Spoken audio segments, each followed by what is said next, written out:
বাবারে ফিটো ওয়া ভর্তি বাবারে আমার ভাই কইছে আমারে ছুটি দেন আমি আবার যামু কোম্পানি কয় তোমারে আমি এত আরে ছুটি দিমু না।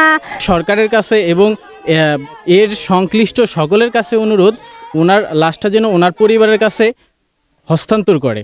এইভাবে আবার আমাকে দ্বারা ফোন গেছে যে ওরকম বিদেশে জামাল মারা গেছে, তখন আমরা সবাই আসি আইসা দেখি আর কি যে এরকম ওর বোন হাট ফেলিয়া যায়, ওর ভাই অজ্ঞান হইয়া যায়, বাপ অজ্ঞান হইয়া যায়, মা অজ্ঞান হইয়া যায়। রে কই ভাই আবি কবে ভাইও কয় ৩ তারিখে আসমু আমি সব কিনা কাটা কইরা প্যাকেট কইরা রাখছি দেখ রে বোন তো গোলাই গিয়া আরো ভাইও ফিরা আইতো পারে না দেশ আমি বাবারে ফিটো ওয়া ভর্তি বাবারে তোমরা বাবা আমারও লাস্টটা জানিয়ে দেও গো আমি একটু যাইও গো আমি যেতা চাইতাম পারি নয় গো বাবারা গো আমি অন্তে একটু লাস্টটা যাইও গো আমার বাবার মুখটা রে আমি একটু দেহি রে।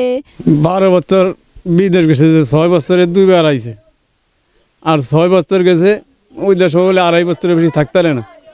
এই কোম্পানি ছুটি দেয় না কাগজপত্র না দিলে ছুটি হইব, ছুটি না দিয়ে 6 বছর আর কাটাইলো।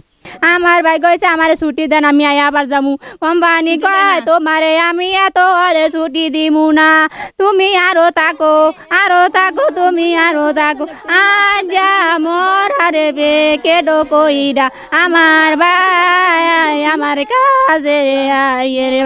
যিনি মারা গেছে ওনার নাম মোহাম্মদ জামাল হোসেন। গতকালকে 11টা সাড়ে 11টার দিকে মারা গেছে। তো ওনারা দুজন ছিল, একজন নিচে ছিল একজন উপরে উঠছে। তো নিচে যে ছিল ওর সাথে কথা বলছি নাম্বার সংযোগ করে, উনি বলতেছে যে ওনা উপরে উঠছে, উপর থেকে শুধু একটা শর্ট খাইছে। আমি অতটুকু শব্দ পাইছি, নিচে পড়ার সাথে সাথে আমি সেকেন্ডের ভিতরে দেখতেছি ওনার রুহ আর নাই, উনি মারা গেছে।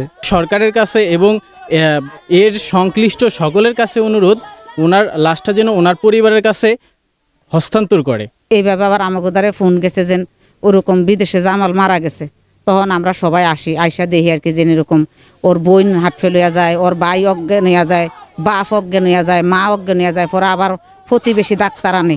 পরে আমরা আয়া দেখি ওর বাপ মায় হাট ফেল হয়ে পড়ছি, আমরা লগেও ধরিয়া রাখছি। ছেলে হিসাবে লোকটা ভালোই আছিল।